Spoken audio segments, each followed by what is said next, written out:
Hello, and welcome to another episode of The End of the Search. This one I call it, Nothing is Intrinsically Right or Wrong.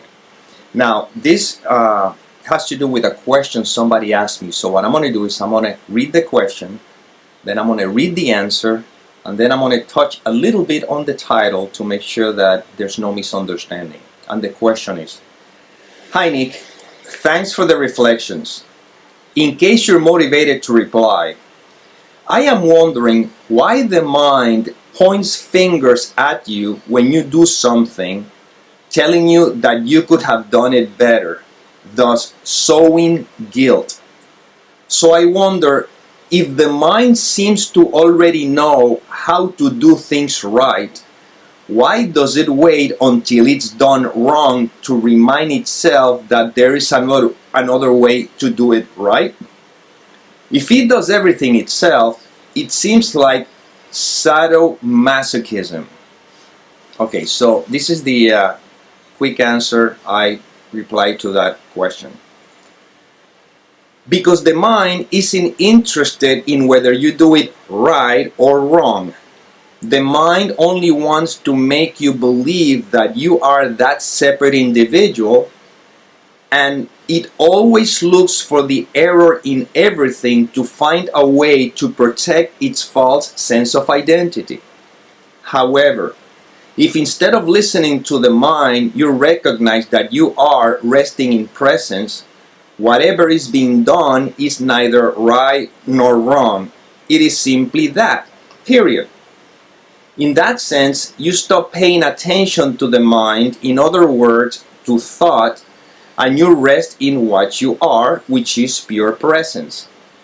That presence feels neither guilt nor excitement about anything.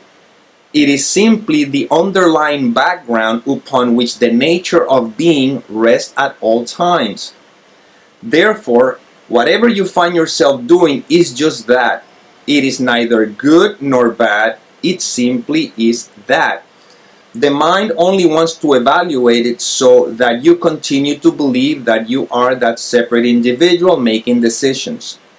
Ultimately, none of this has anything to do with the reality, capital R, of who we are, which transcends the mind itself. So, we're not pointing here to the decisions that are being made or whether it is right or wrong.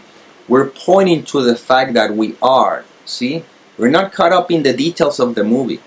Now, of course, the mind is going to come up. Does that mean that I can be irresponsible? That I can steal? That I can hit people? That I can do bad things? This is not what we're pointing to. We're pointing to that when you rest in the recognition that you are, which is what is, the mind cannot keep feeding the belief there's separation.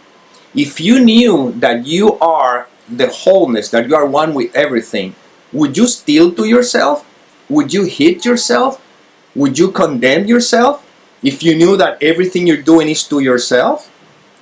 And if you know that you're everything and you're not separate from anything, why would you need to steal if you already have it all? You see? But this is not something that conceptually can be understood because the mind, believing in fragmentation, sees me as separate from the whole world, so I have to pursue things, I have to chase things, I have to protect myself from things, I have to defend myself. But again, it's just all one projection, one giant projection, and I happen to be part of that projection. So, when you look at the Bible, when it says, seek you first the kingdom of God and its righteousness, all of the things will be added unto you.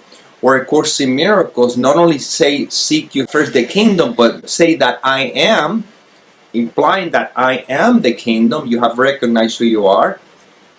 Or Nisargadatta Mahara, when it points to just resting I am. You see?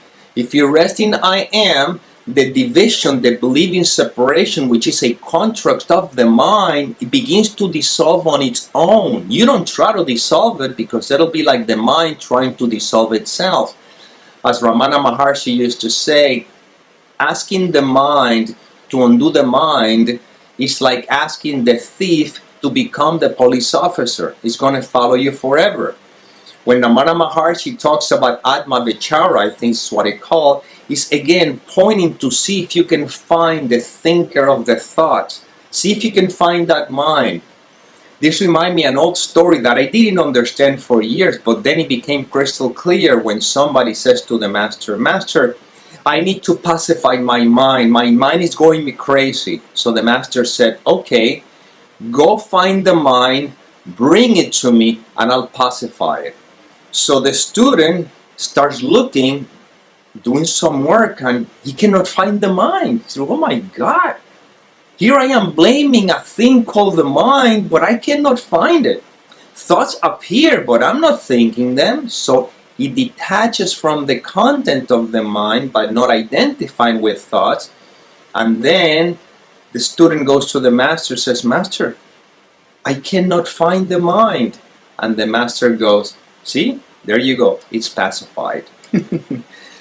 So anyhow, this is the inspiration that came through this instrument. I hope it served. And as always, may peace permeate the mind so that love can be extended.